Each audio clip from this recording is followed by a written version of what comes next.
Welcome to the second episode of the Introvert Biz Growth Podcast, the show where I talk to introverts who grow their business and make a difference. I'm Sarah Zinacruce and I'm thrilled that you're spending this time with me today. Today I'm speaking to Nicole Dean, another successful introvert with a thriving online business. I realized that last time I had announced Sandra Martini to be my guest today, but Sandy had to cancel our appointment to take care of an important family matter. We will reschedule our interview at a later time. So back to today's guest, Nicole Dean. Nicole is a published author, popular speaker, successful blogger and podcaster, and a business consultant to really smart people. She is frequently asked to teach about the topics of outsourcing, passive income, working from home successfully, content repurposing, running a profitable affiliate program, creating info products, as she's released hundreds of her own, productivity and list building, among other things. Nicole teaches her students to set financial goals, but to also write down their lifestyle goals as well. This ensures that they are building a business that aligns with the way they want their lives to look like in 5 or 10 years, rather than creating a job where they are working for a crazy person themselves. Her mission is to make the web and the world a better place and hopefully have a lot of fun while doing it.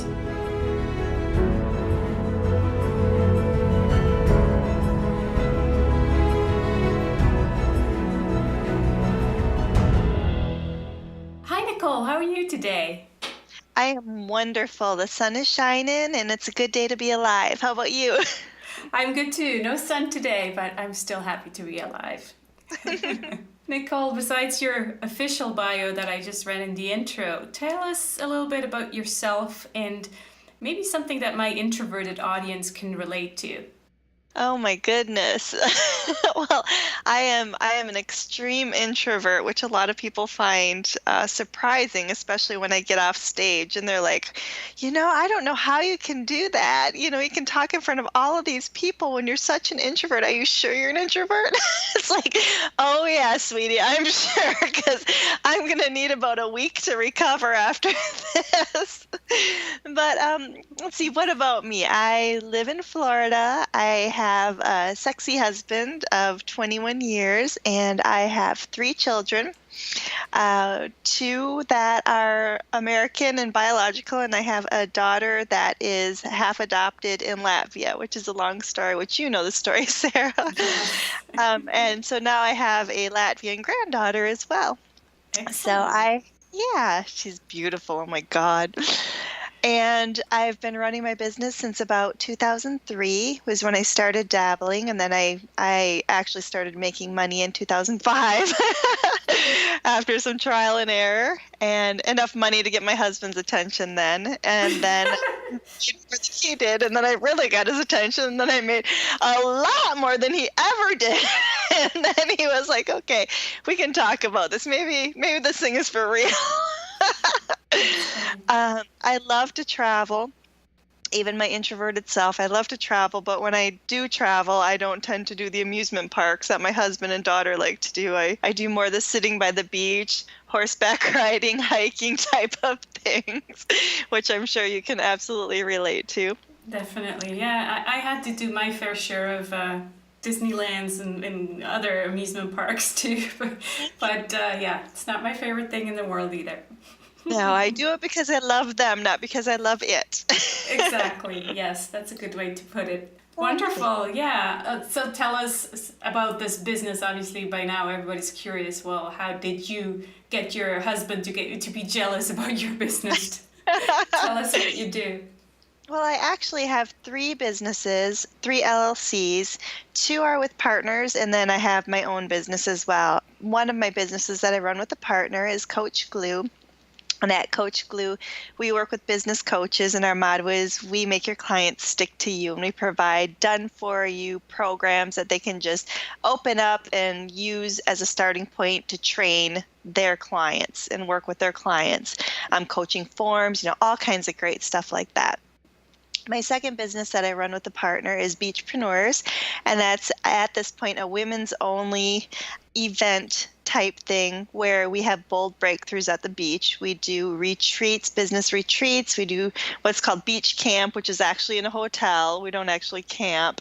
We do beach cabins where it's just my business partner and I, a virtual assistant who's there to work with the guest, and then we have 3 attendees, and the attendees show up with a goal of what they want to accomplish, and we knock it out in a couple days. And so I'm really excited for those. That's super fun. If they want to create their first product, they show up, we'll have it up and ready for sale at the end of the retreat. It's super fun. I just love it. And then my third business is my own brand, which is where I'm the fearless leader of the Awesomization Nation, where I help people to awesomeize their businesses, their lives, and the world.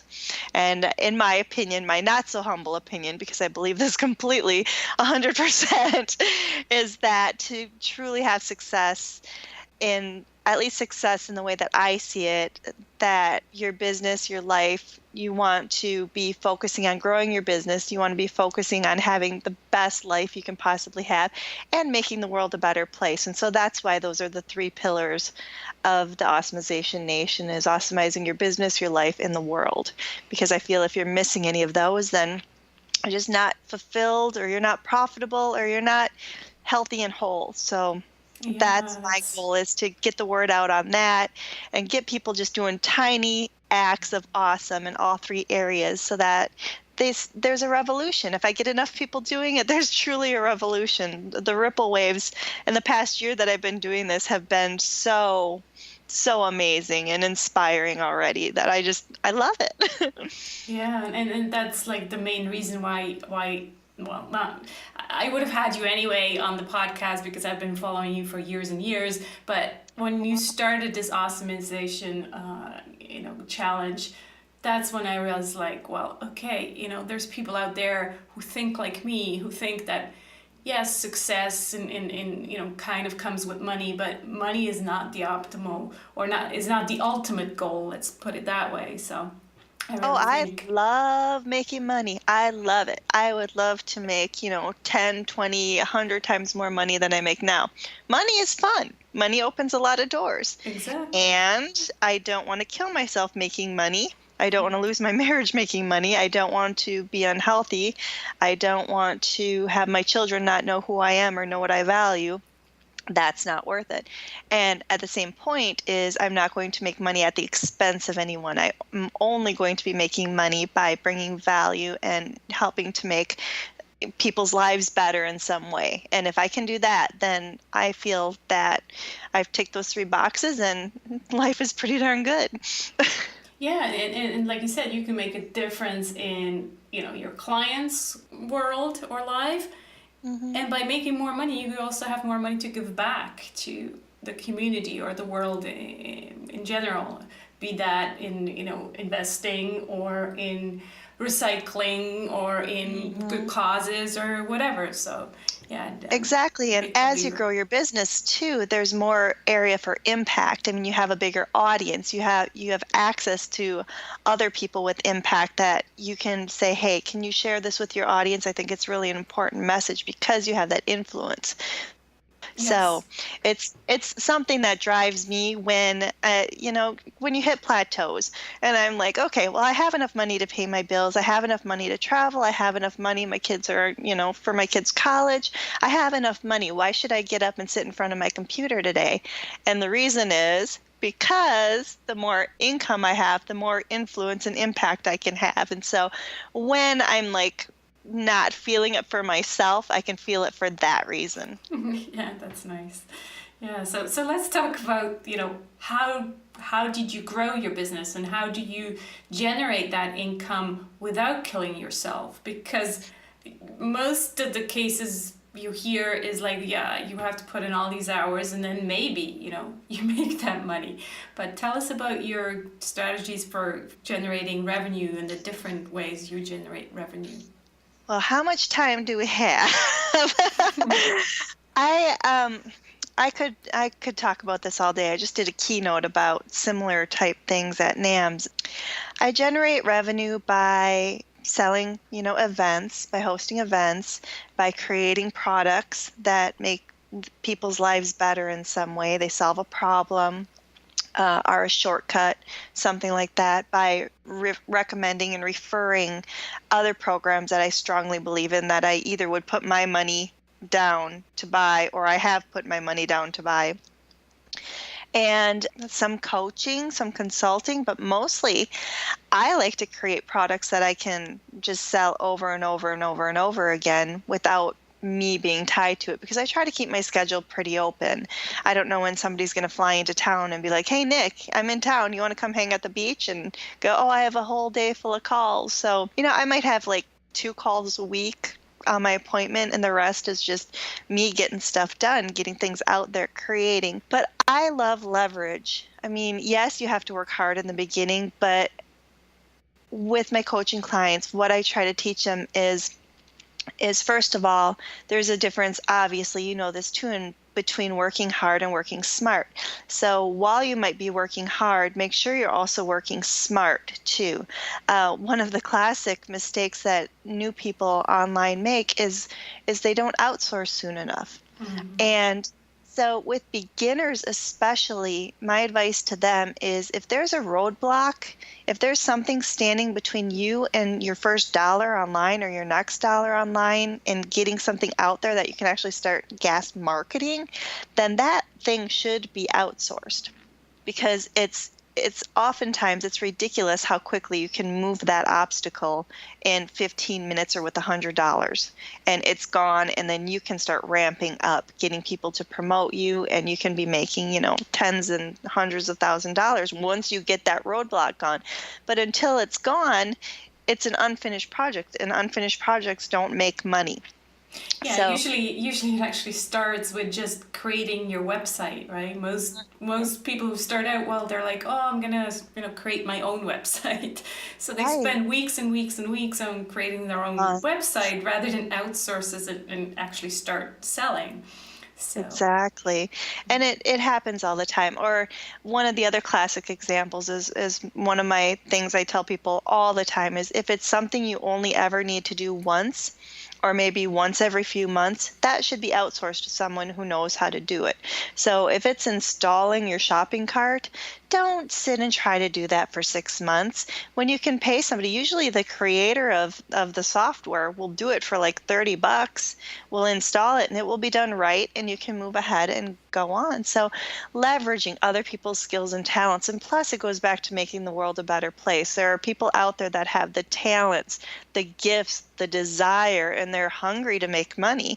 And so by giving them the opportunity to shine, it eliminates 2 problems, them looking for a way to make money and you looking for a way to make money. So it's a win-win if you can just get over the hurdle that, oh, I shouldn't invest in that, or, oh, I can do it myself. So leverage is really huge with me. Anytime that I can leverage other people to get things done, then I absolutely do it. But and also, like I said, it's okay to work hard if you're working towards something, and if you've got the strategy that you're going to be working smart and you're not creating insanity for yourself, so that 6 months from now you're not still doing all of those things, you're not still spinning your wheels, that you're doing the right things and that you're seeing that growth. Yeah. Tell us about affiliate marketing. This, to me, you're the one resource I go to about affiliate marketing. Thank you. Do you mean like me marketing other people's products, or what it means, an affiliate team for myself? Because there's 2 sides of the coin there. Maybe like just how it works and how you use it in the Coach Glue business. Okay, perfect. Yes, absolutely. Affiliate marketing is simply referral-based marketing. The easiest way to explain it is a realtor. If a realtor brings a buyer and a seller together for a win-win situation, the buyer finds a house of their dreams, the seller gets a great price, everybody's happy, then the realtor earns some money on that transaction, right? Simple as that. So the same thing works in the online world. So for instance, with Coach Glue, we create the done-for-you stuff, tools for coaches. And there are amazing people out there that are creating training and tools that coaches need, and that will help coaches make them more money and help our customers to succeed better. So if we can get an agreement with that person where we earn a percentage of everyone we send to them, then we'll recommend them to our people. So, for instance, Sarah, you have a LinkedIn program, I'm guessing, right? Mm-hmm. Yeah, so you have the LinkedIn program, and do you have an affiliate program on it yet? I do, yes. You do. So how much do you pay for people that refer customers to you? I have a 30% referral.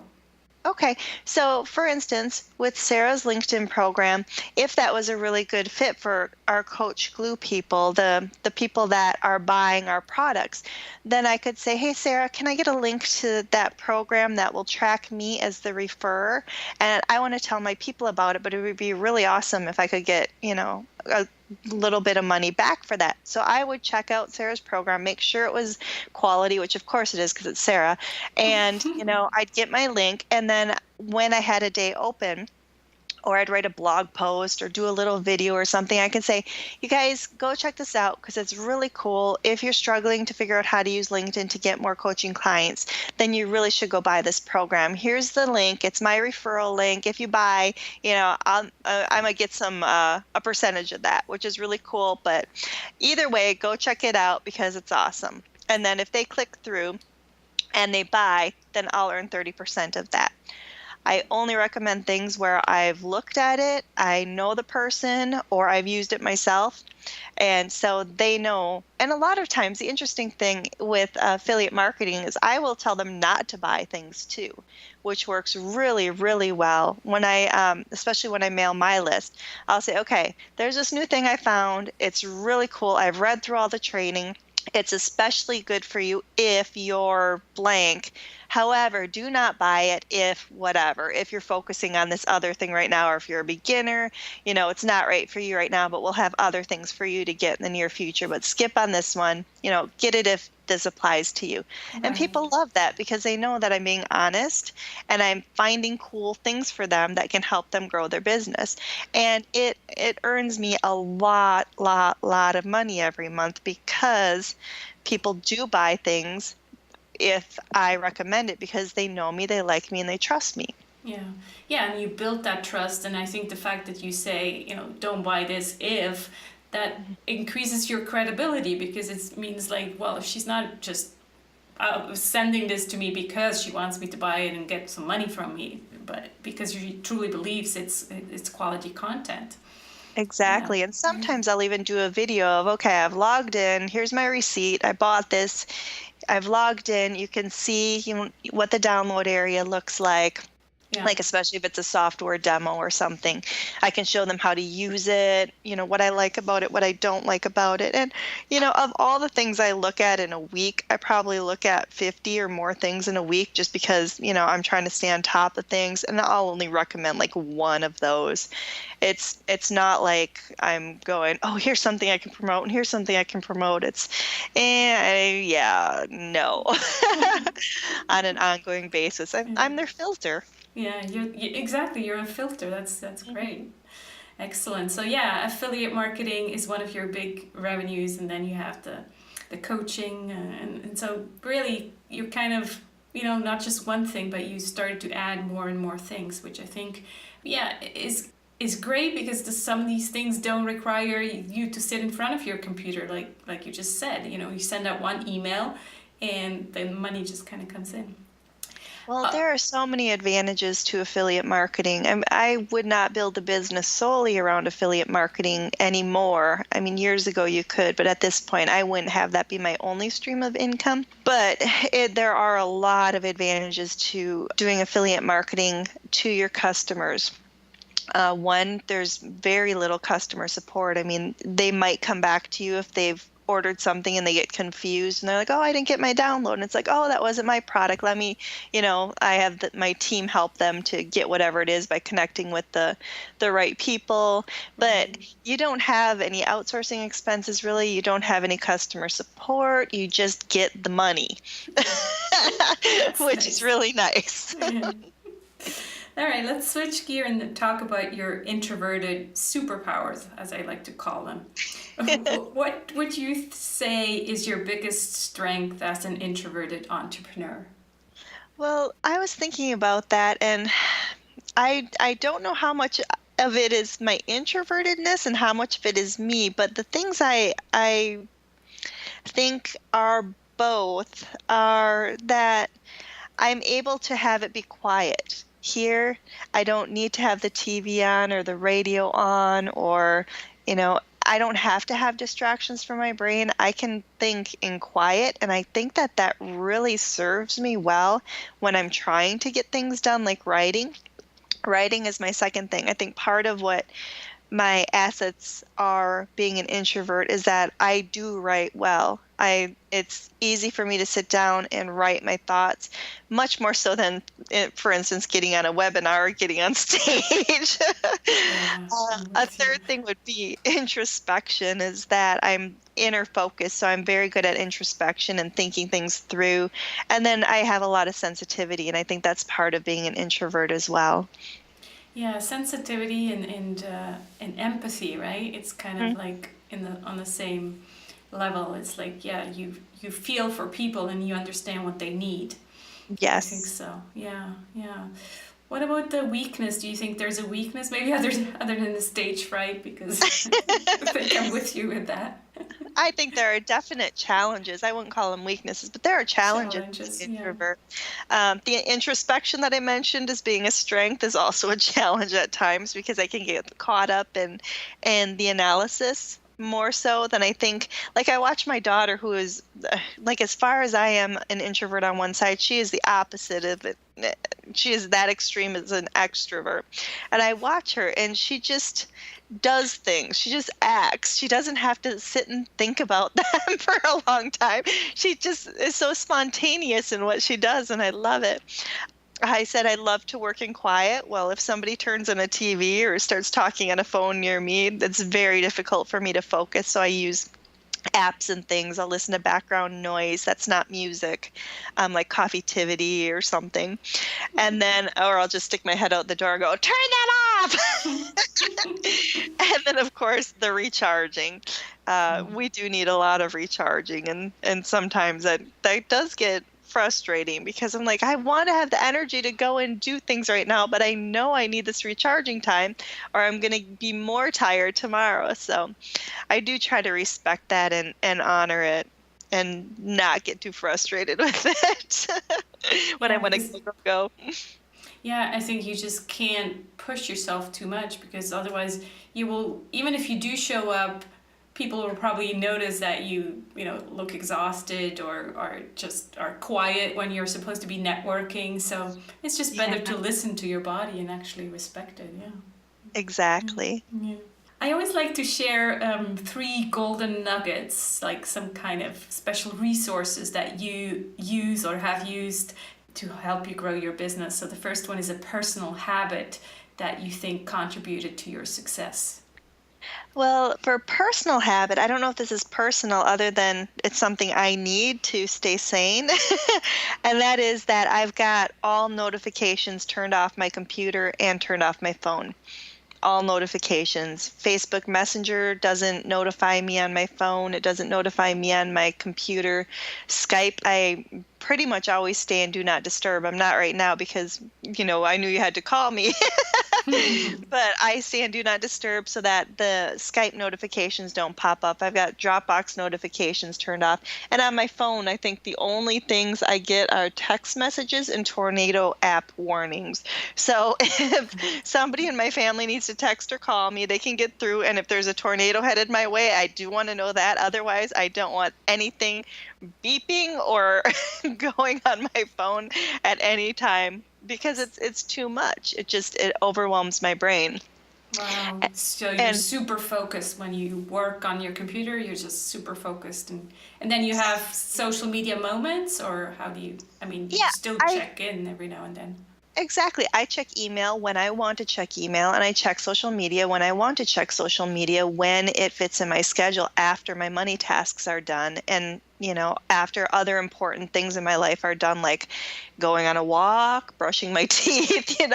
I choose when I want to look at it, Yeah. when it serves me. I don't let the noise dictate where my thoughts should be, because if I'm in the middle of writing a blog post and Bing stuff is popping up on the bottom of my screen, every time that happens. Well, Shonda Rhimes, have you read or listened to The Year of Yes yet? No. It's her book. Well, she's the writer of Grey's Anatomy, Scandal, Private Practice, and I'm forgetting the other one. One other one. So she basically owns Thursday Night TV. Right. And she writes it all. And so it was funny because when I was working on my keynote, I was trying to find her quote about distractions, and I couldn't find it anywhere on the internet. And I had actually listened to her book, so I couldn't go through and find it there either. And I was shocked because it was so powerful to me. But she talked about how her productivity, her most productive time is at a door. There's a doorway, and it's about 5 miles away. And so she starts running. So she's working and working and working, and she's running, and she knows when she gets to that door, that creativity moment is going to open, and she's just going to be on fire, and everything's going to be. And then somebody comes in and asks her for coffee, So she's running and running and running and working and working and working, and she sees the door, and she's about to reach it, and boom, somebody opens the door and says, "Would you like coffee?" And she's back at the starting line again. Yeah, because the brain just drops everything. Mm-hmm. I always say, I try to explain it to my husband, and he doesn't understand as much because he's an extrovert, but I try to explain to him that every time he asks me a question, opens a door to see if I want something, tell me something, whatever, it's like I can feel my brain slam into my forehead, like, boom, because it literally feels like that to me, that I'm just like going, and boom, my brain just goes, ah! And then it takes me about 15 minutes to get back into that zone. To get back focused, to get back focused. So for me, turning off distractions is one of the biggest things. Plus, it actually reduces my anxiety level, too, to not have that constant, what do they want? What do they want? What do they want? In my face all the time. So that's one thing that this is huge. It's a big one because, I think the problem with that is that a lot of business owners who are starting out, they want to be busy, right? So they're like, gotta check email, and I raise my hand here because that was part of my issues as well. It's like, check my email. Is there any new client requests, or check Facebook, or so? And it's true. It increases your anxiety level a lot. Mm-hmm. So. And the funny thing is a lot of issues will just resolve themselves if you're not in there reacting constantly. You'll find that if you just wait a few hours before you check and then you log in, instead of one message with the panic note, there'll be 3, and the third one will go, "Oh, never mind, I figured it out." Yeah, exactly. So let them figure it out themselves. Exactly. And, I'm not saying don't be responsive and don't take care of things, because we have to. Just do it in a way that also takes care of you, because being busy is not being productive. People hold up busy as a badge, but busy is not a badge. Productive is a badge that should be shown. Yeah, I hate that busy badge. Mm-hmm. Yep. There's actually a app for Gmail that I'm using called Inbox Pause, and I like that because it actually sends out a message to the person who sends you a message saying, "I'm only checking emails 3 times a day, and please, if this is an emergency, call me at this number," or something like that. So that's a good one. So talking about apps and internet resources, what internet resource would you want to share with our listeners? Well, the one that I had written down is, I'm really enjoying the Divi theme and the Divi plugin right now. Have you played with Divi at all? No, but I have a friend who's a web designer who keeps telling me about Divi. So yeah, well, they've got both. They've got the theme, and they've also got the plugin. If you don't want your whole website to be based on Divi, you can just do a sales page using the plugin. So what it is a drag and drop page creator on your website that you can use for opt-ins and sales pages, download pages, webinar pages, whatever you want. And it's a one-time fee, so it's very, very affordable for the people that have looked at lead pages and it's out of their price range. I mean, I still love lead pages too, and I use that for some things, but we've been using the Divi theme on a separate WordPress install at Coach Glue to set up our Facebook ad funnels, opt-ins, download pages, sales pages, and it really makes beautiful pages, and it's quite easy to use once you get used to it. I mean, there's obviously a learning curve. I don't want to mislead people. There's always a learning curve when you buy software. So when you play with new software, there's two things to consider: the money cost and the time cost. Yeah. But I found that it's been very, very nice to work with, and you can save items in the library to pull them back out onto other pages and duplicate the page and use it in other ways. It's really worked out well for us. So nice. Would you say it's even well, I wouldn't say more, because I actually think lead pages is not that user friendly. Would you say it's more user friendly than lead pages? It's definitely more flexible. Flexible. Okay. Lead pages is it's very good for what it's designed to do, but boy, as a creative person, sometimes I just want to do something in there or change something, and I can't because it's part of their template. With Divi, you can drag and drop and add different modules, remove them. You have complete and total control. Mm-hmm. Cool. All right. So I will put that also in the link. So Divi, so you said the theme or the plugin, right? So the theme does your whole site, and the plugin will just do a page.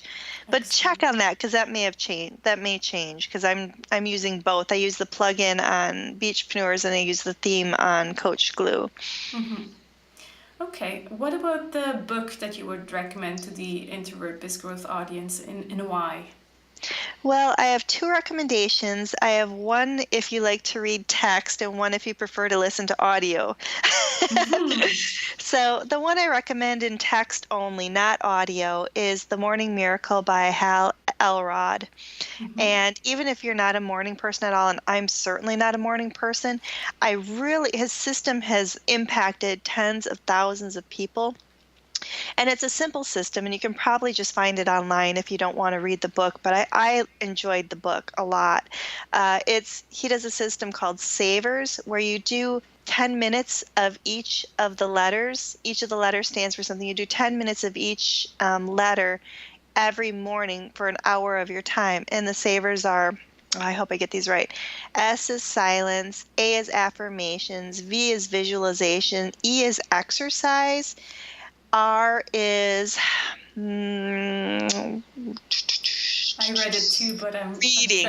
Thank you. It's reading. Right, reading. And the final S is scribing, which is journaling. Right. So it's completely impactful. Even if you don't want to commit to waking up and doing it an hour every day, just knowing those 6 things should be part of your week at least, if not part of your day, in whatever format you want to make them. For me, since I'm not such a morning person, I just have a little list every day, and I check them off as I do them, just to make sure that I've hit each one every day. But like, I do my visualization in the shower while I'm rinsing my conditioner. Well, I like that, because you just take the system and then you apply it to, how it feels good to you. Because what I didn't like about the book is like, well, you have to now get up at 4:30 in the morning and, be super efficient. And I'm like, well, no, because I just read Arianna Huffington's book about the sleep revolution. And where she says, how important sleep really is to be, to be sane and healthy. And so I'm like, Wait a minute, it doesn't make sense. One guy tells me to get up at 4:30, the other one. So I'm like, oh, yeah, you can apply it to your lifestyle however you want to. Exactly. Excellent. And the exercise also, for instance, I don't want to go on a walk at 5 o'clock in the morning. I want to go out when it's nice out and, a few hours later than that. So I'll go on a walk or do some yoga or go to the gym or just make sure I do something during the day so I can check off that e-box. Yes. Exercise. Excellent. And then for those that don't want to read, that prefer to listen in the car or whatever, I am absolutely loving, loving, loving The Power of Vulnerability by Dr. Brene Brown. I didn't think I was going to like it, but I had Kelly McCausey told me to listen to it. And I was like, vulnerability and shame, this sounds depressing. But actually, I found it fascinating just what she breaks down, what makes certain people happy and healthy and wholehearted and the attributes that those people have, because if you have the attributes, then you become that. So it's just, I really enjoy it. And the reason I recommend it in audio is because it's actually a seminar that she did that was recorded, and it's in her voice and her stories and her laughter, and I just love it. And I'm on the last chapter, and I almost cried once I realized that, because I don't want it to end, because I love her heart, and Yeah. following her on Facebook, and she's doing work with the refugees, and I just she's one of those where you're like, I want to be your friend. I totally agree. I'm listening to her second book right now, Daring Greatly. And unfortunately, the book is great, but unfortunately, it's not read by her. So yeah, I know what you mean. It's different because it's not read by her. But I've actually just done a workshop. She has she has licensed workshops. So a friend I know here in Switzerland has a license, and so she's invited me to her workshop, and it's just. It's amazing. Yeah, it's very intense, obviously, because you're going to talk about shame and vulnerability. So very emotional and intense, but man, yeah, changes your life. Well, that's what I find at the beach. The bold breakthroughs at the beach is our motto, and we don't have bold business breakthroughs at the beach as our not motto, our slogan, our tagline, because some of the breakthroughs are the things in our heads, that once you can get past that, then the business is easy. And it's amazing how often you see somebody and you're like, they're close to tears. I need to push this a little bit, because I think we're about to finally get through why she's not doing what she wants to do to get where she wants to get. So it's the breakthroughs sometimes are not business related at all. It's not about, oh, you're not mailing your list often enough, although we talk about, those types of things, but it's, I'm not worth it. I don't deserve this, things that we have much deeper told ourselves that are so much deeper. Exactly. Yeah. Well, talking about mindfulness and deepness and all that, let's end it also in a mindful way. What are you grateful for today or this week? Well, I hope this isn't too depressing, but it's an example of how you can be grateful even when you're dealing with loss. Is that okay if I share that? Yes. Okay. So my Uncle Dale passed away. Gosh, what is today? Oh, this was just a couple days ago. And it's been one of those things where I have so many things that I'm grateful for right now about him and how it happened. And so since this is on my heart right now and on my mind, I thought I would share it with you guys. So the first thing that I'm grateful for is that he had a long and happy life, that I was part of his life, that I got to know him. He was able to care for his wife of 60 years. They were married for 60 years through much of her dementia. And the way this all happened, I have several things that I'm grateful for. He actually took her in because of her dementia. He took her into the brain center for her appointment.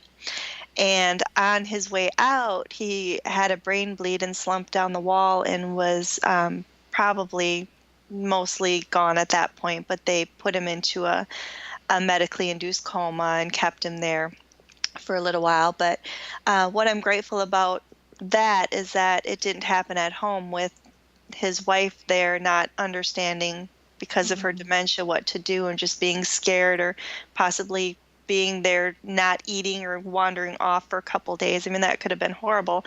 If it had been an hour earlier, even 10 minutes later, he could have been going 70 miles an hour down the road, down the interstate when the brain bleed happened. And so I'm grateful that neither of those things happened. And then the final thing that I'm extremely grateful for is that he had a living will, so that when it came time after he had been in this coma for a number of days, they knew by the living will that it was his wish to be taken off. So the family did not have to have guilt. They did not have to have any fighting or arguing about what to do, any question. They just knew that these were his wishes. So even when things suck really, really, really bad, and that's why I wanted to use this example, and I hope I'm not ending on too much of a downer, but I just wanted to say that I have those five things I am so, so grateful for in this moment. Yeah, no, I think that's beautiful because, sometimes we just sit there and we think, what am I grateful for? Everything is bad, and, and that's something you need to train. You need to train to see the positive things and be grateful for the things you do have and not always complain about the things that go wrong. And it's easy to be grateful when you're walking down the beach and everything is wonderful and you're on vacation. It's not always easy to be grateful when you're hurting. So that's why I wanted to share that. And I hope that, the people listening understand that. I just wanted to share my heart and let you know that this is what I'm grateful for. Yeah, that's why you are you, because this is you right now. So you're being your own authentic self. So thank you for sharing that, Nicole. Really thank you for letting me. So thanks so much for your time, for sharing all this wisdom and laughs today. Really appreciated having you on, and I will tell the audience where they can find you, where they can connect with you, and obviously also I'm going to share those resources so they can go and take action. So thanks so much, Nicole, for being here with me today. Thank you, my beautiful, smart friend. I appreciate the invitation so very much. Thanks.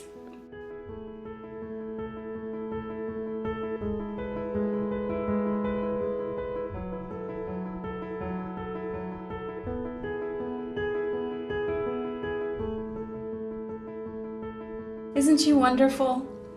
That was such a beautiful interview and very mindful ending. So thanks for listening. I just wanted to tell you where you can find Nicole. She can be found on her website at nicoledean.com or on Facebook at facebook.com/the Nicole Dean, DEAN. So next time I will chat with Tara Gentile. I've recently attended an online class led by Tara and was thrilled when she accepted to be my guest on this podcast. So that's it for this episode of the Introvert Biz Growth Podcast. Please come and download the 3 Golden Nuggets cheat sheet that Nicole shared with us today at sarahsanacroce.com. And if you don't have it yet, get your free 4-step guide on how to say no to grow.